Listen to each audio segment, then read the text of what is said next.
Welcome to the Block Time podcast produced by Riot Platforms, where we discuss all things Bitcoin, Bitcoin mining, and energy grid related.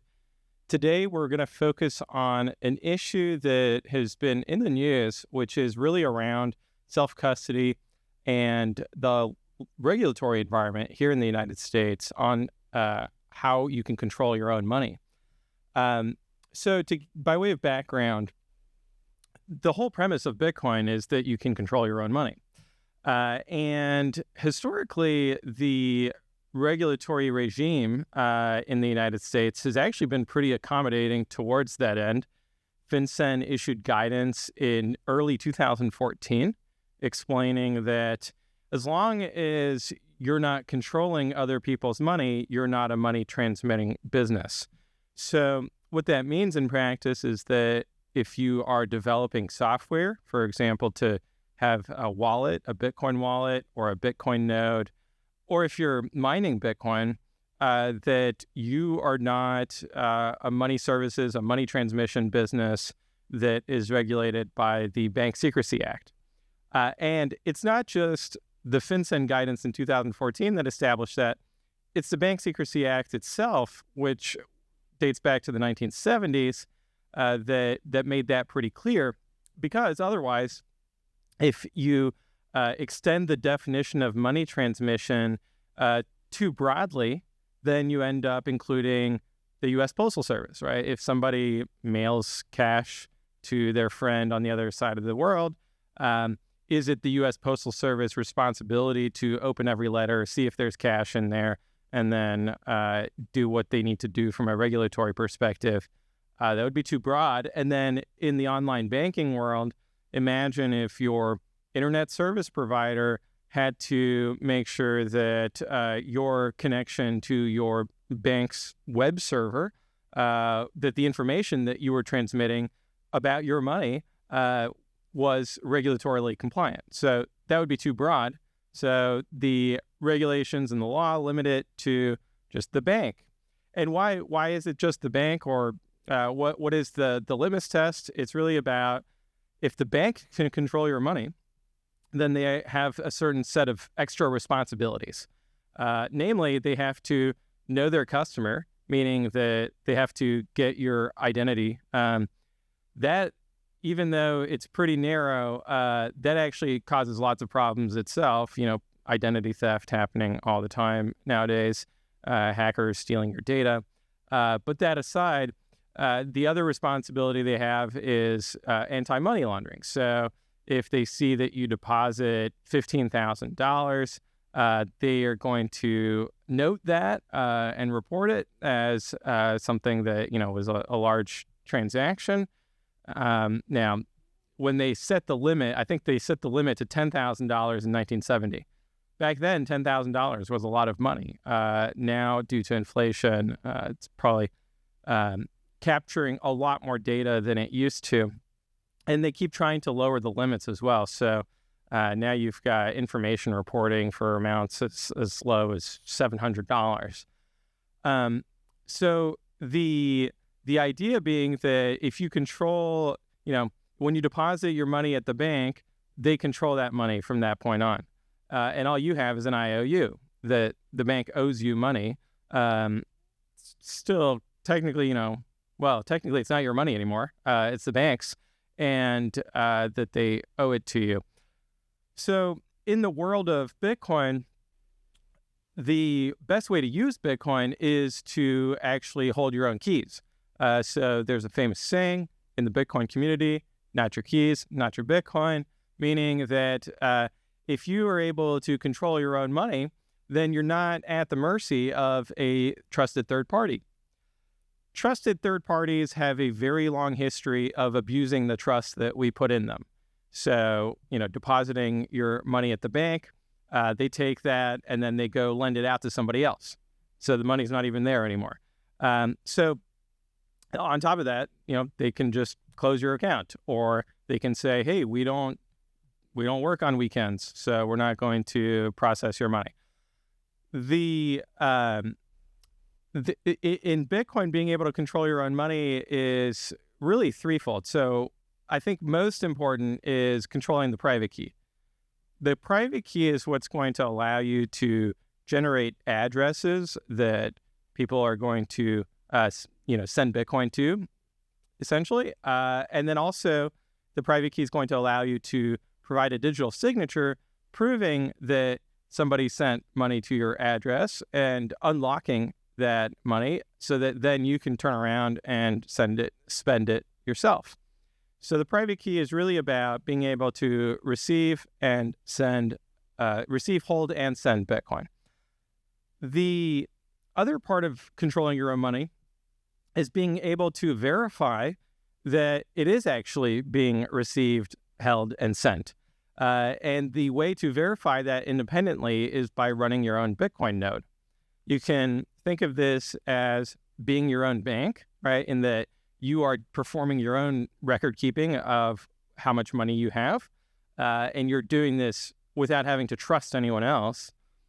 It goes further, though, because the node software is actually what operationalizes the rules of the Bitcoin protocol. So it's really going from being your own bank to being your own central bank or your own regulator, and that you are the one who gets to choose what rules that you're going to follow for your own money. Now, the caveat is that you have to follow the same rules as the person who is sending money to you and this person that you're sending money to. So there has to be some compatibility with other nodes in order for you to be on the Bitcoin network, on the Bitcoin protocol. So it's kind of a paradox of you are self-sovereign, you get to control your own money, but because you can't control other people's nodes, you're going to have to find a way to communicate with them using a common language, and that is ultimately going to create a consensus of rules about what Bitcoin is. So the third piece is the Bitcoin mining part, which is really about ordering the transactions so that the order of transactions is not spending the same Bitcoin twice. And so if somebody tries to spend the same Bitcoin, then their transaction is invalid and it won't be included in the ledger. And so with those three categories, we can see that if you're running your own Bitcoin node, something that happens is that you're going to, in order to verify the whole ledger and to make sure that there's no inflation, you have to download other people's transactions. So when you're running a Bitcoin node, it's analogous to running a web browser where you download the whole internet.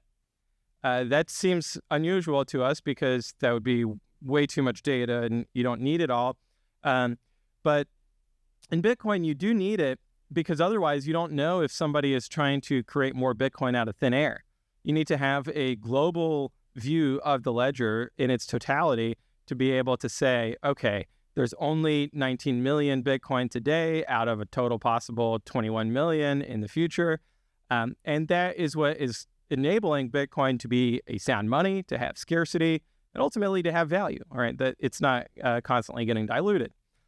The problem, or, we can view it as a problem, or the challenge or the downside of downloading everyone's transactions is that, one, it's a lot of data still. The Bitcoin ledger is now north of 500 gigabytes of data that you have to download, which if you have a fiber optic internet connection and you have a top-of-the-line computer, it takes you hours to be able to sync a node and download all of that data and verify it. But if you have anything less than that, it can quickly take days, weeks, months. And if you're on dial-up internet, you would just never be able to download all of that data because you'd never catch up.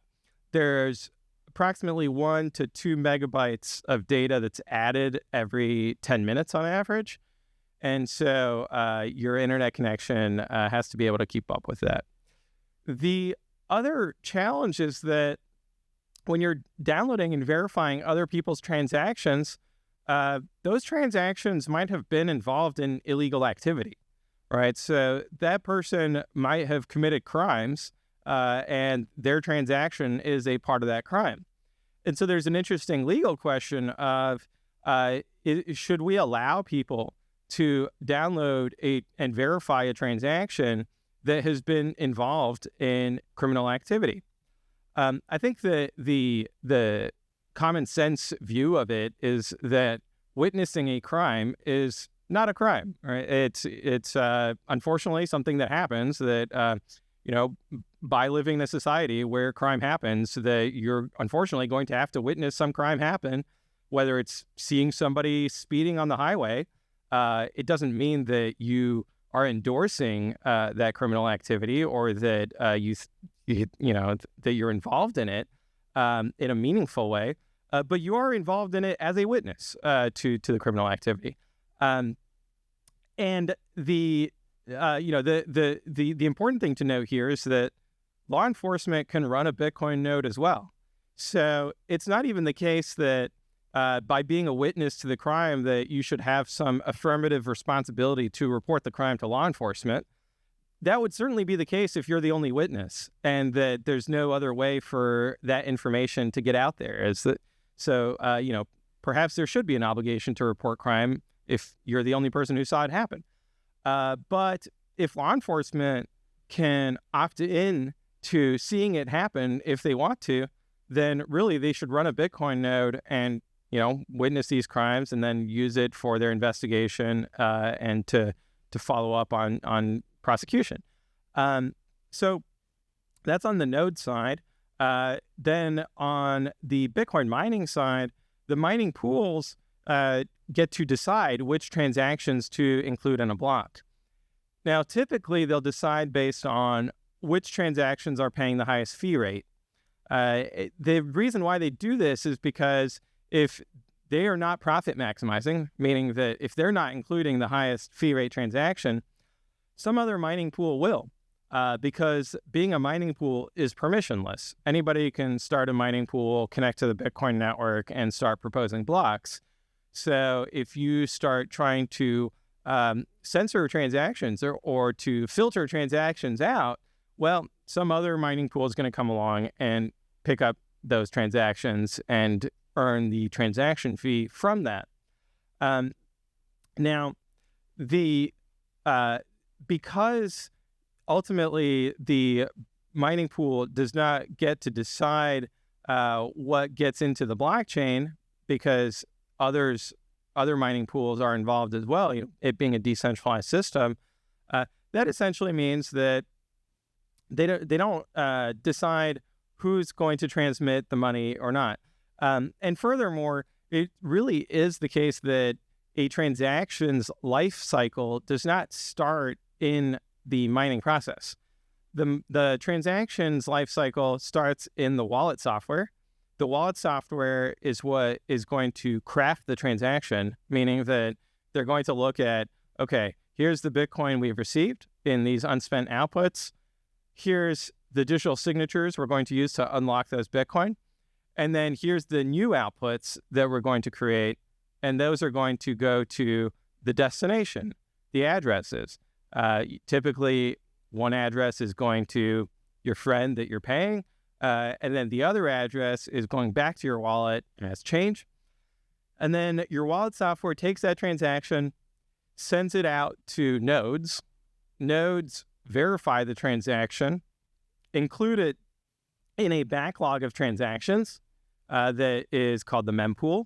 And then from there, they're going to share it with other nodes. Eventually, it gets to a node that is connected to a mining pool. The mining pool will take those transactions, put it in a block, and then send the block header out to the hashers, right? The people who own the mining computers. And then the mining computers are going to hash that block header. So it's not even the case that Bitcoin miners verify transactions. They don't.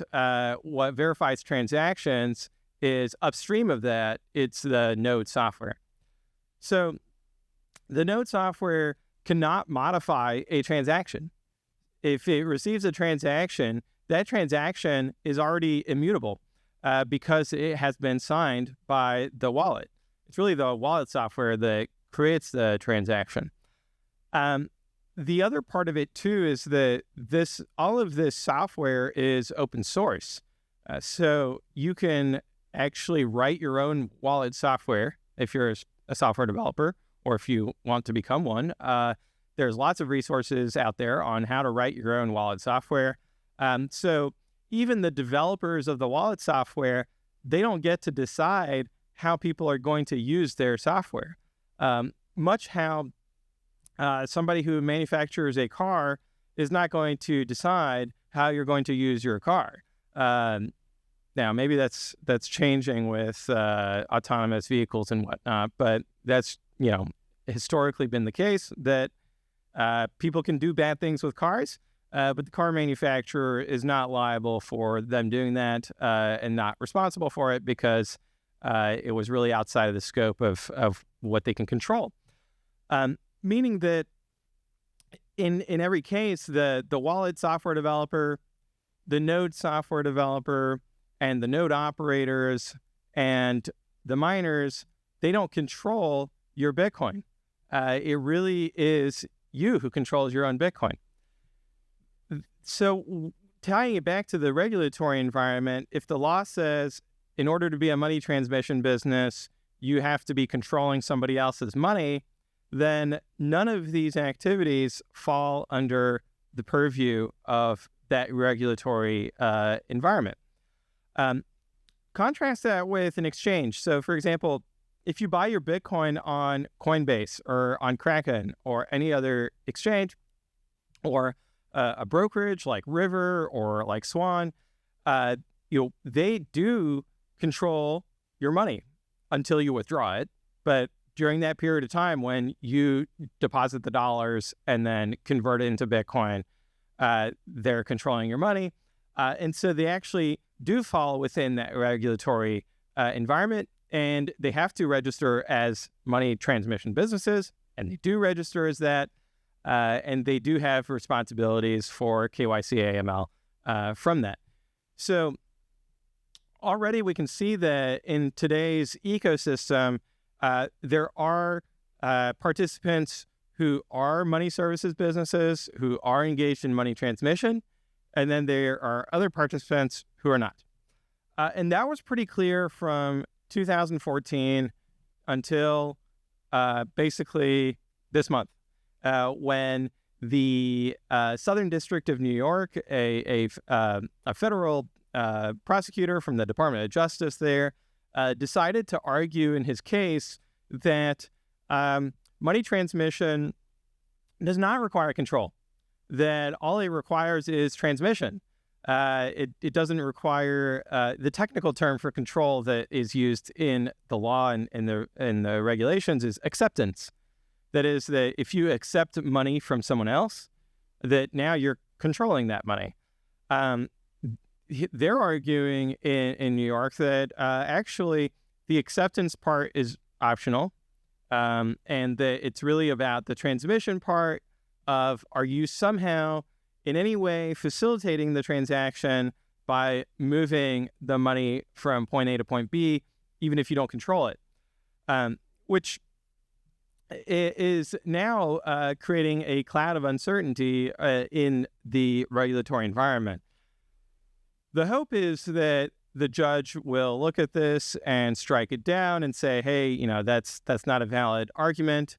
But really what's unprecedented here is to have a federal prosecutor completely change the law, at their whim. And it would be like saying that, hey, they're going to argue in court that Amazon Web Services or an internet service provider is a money transmitter because they are transmitting money when you send a Bitcoin transaction, right? So it's a very expansive definition that they're using or arguing for. And I think that from the perspective of the community and even policymakers, this fits a pattern that we've seen with the current administration of trying to find every possible angle to attack the industry and to try to make it, to undermine it, and to favor the incumbent financial industry because they don't like the decentralization aspect of it. And it really is the decentralization of the network and of how, of people being able to control their own money on an individual basis that is causing them to have anxiety about the future. If you no longer can control other people's money, you can no longer extract value from them. And we've seen this happen over and over, whether it's by creating lots of dollars out of thin air or by seizing people's money, without due process. So, you've got civil asset forfeiture laws out there that completely bypass the judiciary process and take people's money and then hold them, guilty until proven innocent. So all of these abuses of power are now being called into question by a decentralized network like Bitcoin. And this current administration, I'll go further and say it's not really the current administration. It's a particular faction within the administration that wants to really protect the banking industry from this competition of an alternative decentralized system that is trying to find any way possible to crack down on people controlling their own money. And they don't want people to have this freedom. So it is troubling. Now, the way that they're packaging this is not as a full-on attack on freedom. Rather, what they're trying to do is portray this as, okay, this system is benefiting criminals, and thus, it is criminal. And that's just not in line with how any other industry, gets regulated, because obviously lots of different industries inadvertently, by virtue of trying to help good people, do help criminals, right? So you've got criminals using the roads. You've got criminals using the internet. But we don't ban roads and we don't ban the internet just because some small minority of use cases are, antisocial. So the other part of it, too, is the privacy angle. From a regulatory perspective, historically, privacy has not been a concern. So if you go and use your bank account, you would expect that if you're suspected of a crime, that the law enforcement would take their suspicions that are based on probable cause to a judge to get a warrant, and then they would take that warrant and they would search your bank account. That's what the Constitution says they should do. Unfortunately, that has fallen apart over the past 50 years, where they don't need to get a warrant to go search your bank account. They claim that you don't have an expectation of privacy if you use a bank, because the bank has your data. So the Supreme Court recently has been pushing back on this in a different context, in the context of cell phone records. So they've used this approach of, hey, you don't have an expectation of privacy with regards to your cell phone provider, and thus law enforcement can track your every move, right? Because we carry our cell phones around all day. The cell phone company knows exactly where your cell phone is and thus where you are at all times, so they can triangulate using the cell phone towers. And recently, the Supreme Court took a look at this, and they expressed quite a lot of skepticism that, we have to adapt to the modern times of, hey, now maybe people should have an expectation of privacy, because the founding fathers would never have thought that the government can track your every move without a warrant. That's just somewhat unprecedented, and being able to see who did you call, who did you text, who did you tell them. And historically, that would have been letters in the mail where they would have to get a warrant to open the letter. And now we're in a position where privacy rights have been severely eroded due to this privacy expectation argument. So perhaps it's the case that as these cases move their way through the legal system, that they will be struck down, that this expectation of privacy argument will, or lack of expectation of privacy will go away, and that going forward, the government will have to get a warrant to search your bank account. But it's not a sure thing. So hopefully there's also legislative movement in that direction as well. But for the sake of Bitcoin, what's going to happen is that in all likelihood, they're going to lose on this argument that a money transmission business doesn't have to control the funds, because it doesn't make sense. The main reason it doesn't make sense is that the policy reason why you need to have control of the funds is that if somebody is doing something bad, then you would have the ability to freeze the funds.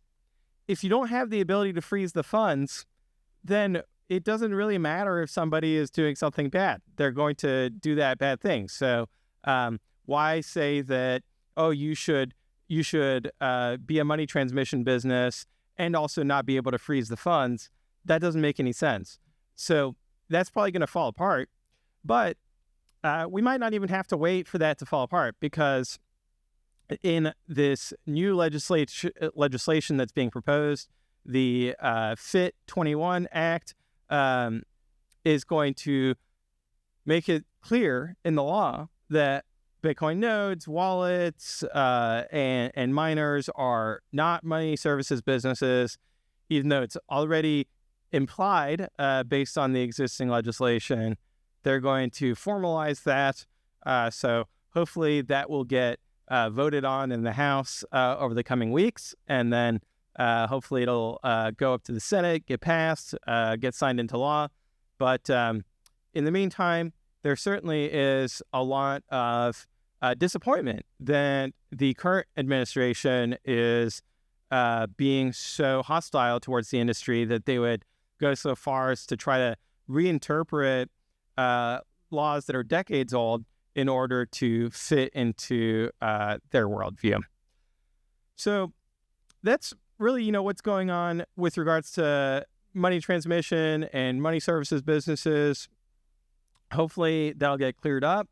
Now, on a different note, there's also another attack on the industry, which came from the SEC, Securities and Exchange Commission.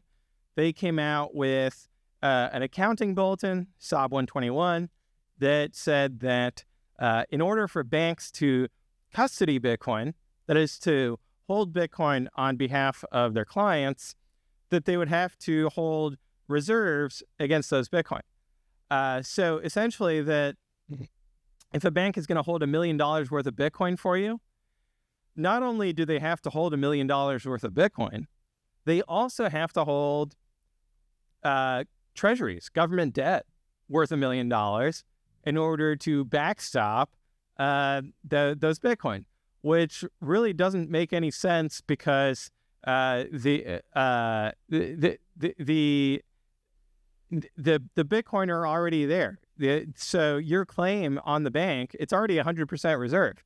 So what they were trying to do is have 200% reserve for a number of reasons. One, they could create more demand for treasuries, right? So now people need to buy more government debt in order to hold Bitcoin, which is very convenient for the government, but very inconvenient for anyone involved. And two, they just don't want banks to hold Bitcoin. So they're trying to penalize banks for custodying Bitcoin on behalf of their clients. The House voted in a bipartisan way of both Democrats and Republicans last week to say, hey, this is not a useful interpretation, or it's not a useful accounting bulletin. And so they're trying to overturn the accounting bulletin. Now it's going to go from the House to the Senate. So hopefully the Senate will also have a bipartisan majority. Unfortunately, the Biden administration has signaled that they would veto this overturning of SOB 121, which seems very aggressive because it seems aggressive, but it is in line with the administration's attack on the industry. Hopefully they don't veto it and they have a change of heart when they see how many Democrat senators decide to vote for a common sense bill that really, fixes this SEC overreach. But we'll see what happens. Nothing is done until the votes are cast in the Senate. And then if the White House were to veto it, then it would go back to the House and Senate, and they would have to get a supermajority. So 2/3 of the House and Senate would have to vote on it to overturn the president's veto. That seems like the votes are not there to get a 2/3 majority, so that would be unfortunate. It's interesting though that this has been bipartisan, and it really goes down to an issue of voters. That is, that in the United States, thankfully, we still live in a democracy where the politicians have to be accountable to voters, and we have an election coming up. And when you have an election coming up, politicians have to be careful about what they're voting for or against, because their opponents will use those votes against them if they're unpopular. And the electoral reality here is that about 20% of Americans are somehow involved in crypto, right? Broadly speaking, they own some kind of cryptocurrency, whether it's Bitcoin or anything else. And so and that 20% breaks down pretty much 50-50 along Republicans, Democrats, Independents, what have you. It's reflective of the voting base. It's not like it's tilted in one direction or the other. And so if you decide to be, as Elizabeth Warren put it, to create an anti-crypto army, you're antagonizing 20% of the voters, and you're not really picking up any votes on the other side, because the other side of people who are anti-crypto is less than 1%. It's a handful of people. And so you're not really picking up any votes. You're alienating 20% of the public. And those who are paying attention to the polling data see this reality and then vote accordingly. Those who are ignoring the polling data or ignorant of it and not paying attention and are trying to curry favor with, the anti-crypto army, I think that they're going to have electoral consequences. Already in Massachusetts, we see that there's a challenger to Elizabeth Warren. So that could end up being an upset race. We'll see how that happens. And then there's other races as well that could be decided by crypto voters. It will be about how do we activate those voters and make sure that they understand what the stakes are here, because it's not just that the anti-crypto army in DC has a policy view and that they're advancing it. They're advancing it in a way that is illegal, right? And so that they're violating the law in order to advance their policy agenda. We saw this with the EIA survey, the mandatory survey for Bitcoin miners, where the way they went about implementing that survey was illegal and was overturned in court. And now we see it with how they're trying to attack open source developers in federal court by twisting the law and essentially breaking it as well, right? By putting out frivolous arguments, legal arguments, to try to attack and harass open source developers. So they're not, and the SEC as well is not a good faith regulator, right? They're not looking at, okay, well, what are we allowed to do? Rather, they're looking at what can we try to get away with, and not end up in jail. So they're breaking the law right up to the point where there would be criminal liability on their part.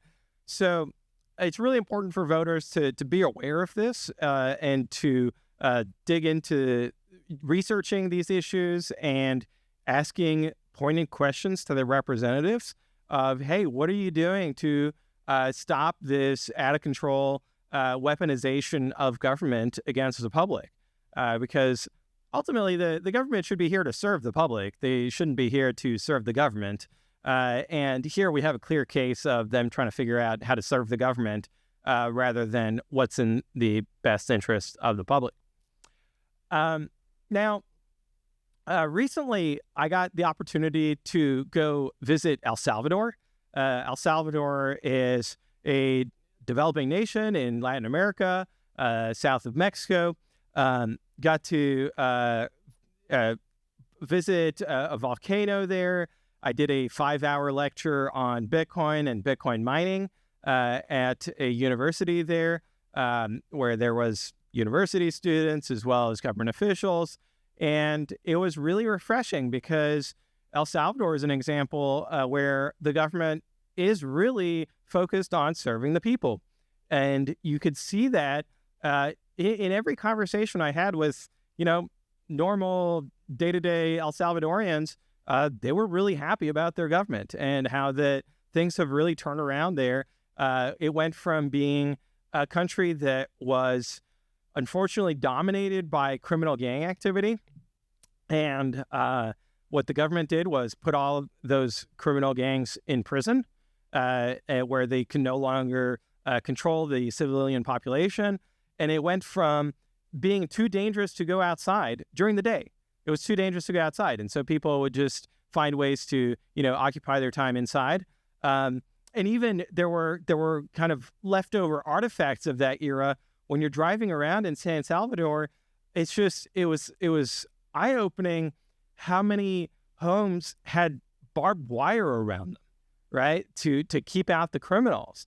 So that being left over from that era of people being, living in constant fear. And now the status quo is that I went downtown in El Salvador at 10 p.m.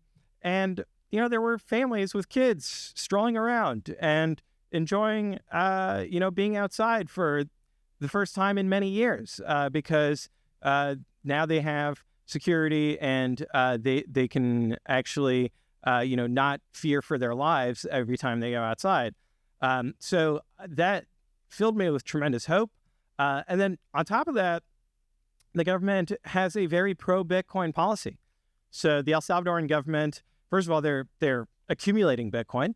So they recognize that Bitcoin is a strategic treasury asset, that it makes sense at a nation state level to build up Bitcoin reserves, as essentially a rainy day fund and a way to have savings for the future.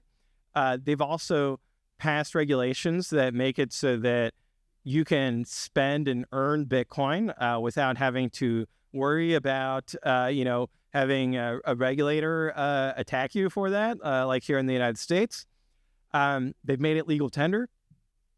So it's fascinating to be able to take a taxi and then pay for my taxi ride using Bitcoin.